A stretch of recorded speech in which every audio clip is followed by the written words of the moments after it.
So it's Friday, time to sit back, relax and open a good business book. Tonight we're speaking to the author of Relentlessly Relevant, 50 Ways to Innovate, Douglas Kruger. Kruger is exploring how companies can innovate and become industry leaders, whether they're small or large. He joins us in studio now. Welcome to you. Thanks so much, Franz. So innovation has become a bit of a cheap word, used, bandied about like disruption. What does it mean? Well, it has, and you're quite right. The thing to say these days is that we are innovative. There's often nothing backing it up. What people tend to struggle with, and brands struggle with, is the how-to of innovation.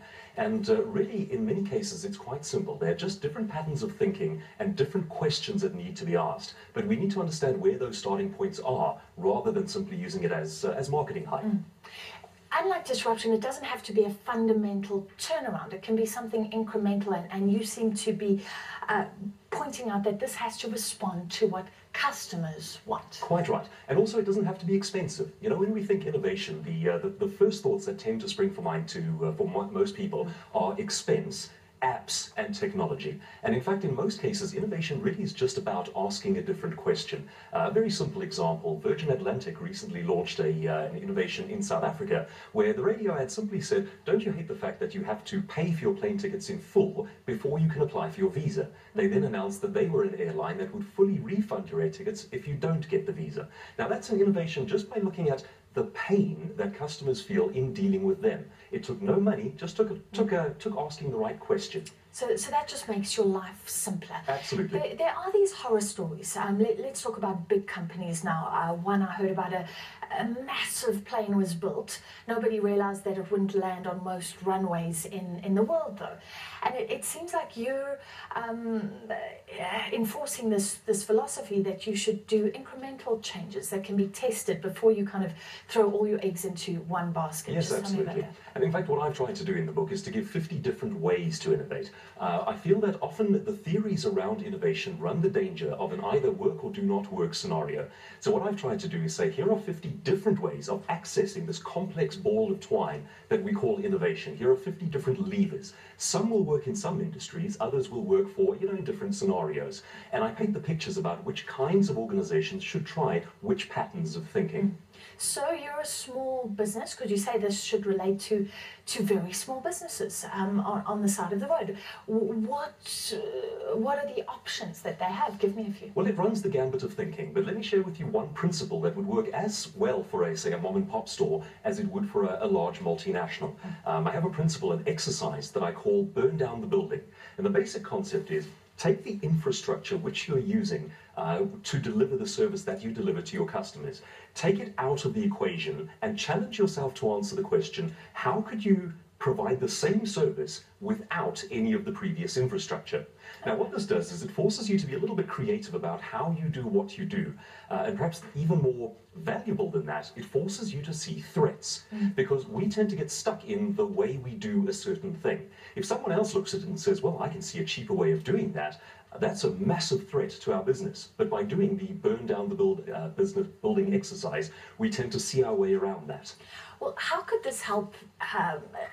This may be a curveball for you, but how could this help big banks who are facing that threat? From retailers, everybody can now offer banking services because it's so cheap on the internet. How can they use these strategies to look at something that's fundamental to their business? Well, I would say the bigger threat to what I call, not necessarily banks specifically, but the old dinosaurs, which is any company that plays on the idea of legacy, is a finding from 2014, so it's very recent, and I call it the meteorite strike that no one noticed.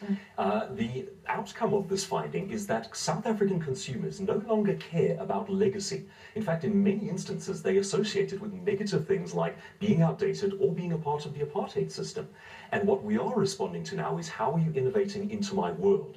So in terms of your marketing output and your messaging, if you're playing on the idea of legacy, you are doing it 180 degrees wrong.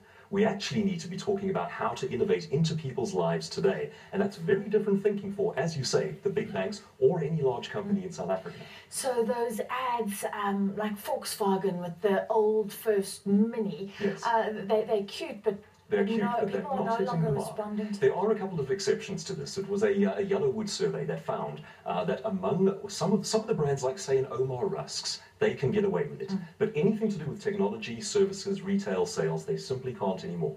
The more pressing question is, how are you innovating into my world today? And that's what our retailers, our consumers care about. Is there not still that nostalgia? I was with a group speaking to consumers in Alexandra Township, and one lady, what she said struck me. She said, I'm with Capitec Bank because it's cheaper now, but I would always want to go back to Standard if I could. There was kind of this family history. Or will that eventually fade away?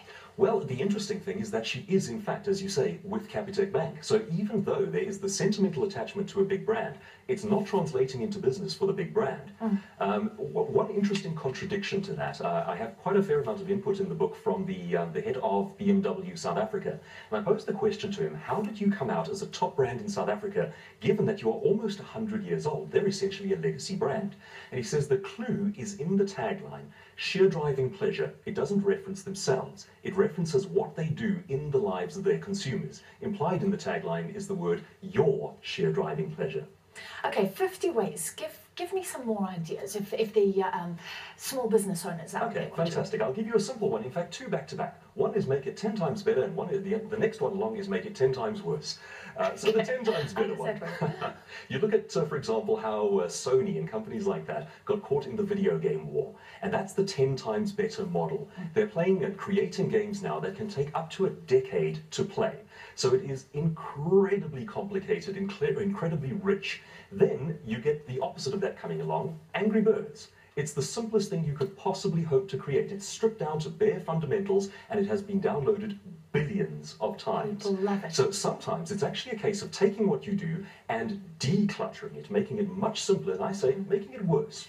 Do you think this could help companies? Because we know in the past there have been those big giants, Kodak, Nokia, who became complacent, who became arrogant, who didn't see the trends. So because the market is moving, companies have to now respond. They can't get into that position. Absolutely. That's a dynamic I call ignoring it until it runs you over. And what typically tends to happen is that the marketing managers, the technology managers will see an emerging trend or technology in its infancy, when it's not very well developed and it's not representing itself well. They'll write it off as inferior to their own offering until it grows up in the background and runs them over. And it happens over and over again. So the idea here is don't just sustain the excellence of what you do until you become invalid.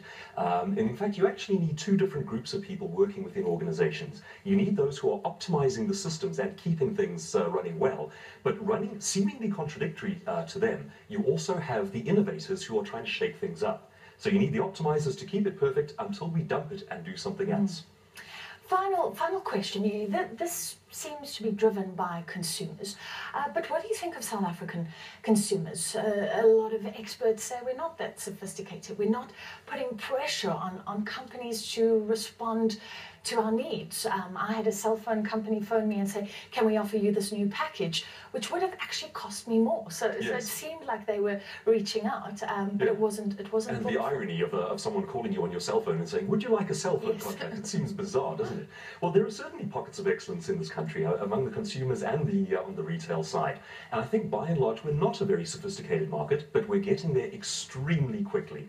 Elon Musk comes from South Africa and he's arguably the world's leading innovator today. The minds are here, we just need to keep encouraging them. All right, thank you so much for your time this evening. That was Douglas Kruger, the author of Relentlessly Relevant. And I hope that you will find us relentlessly relevant. We continue with Primetime News shortly. See you then.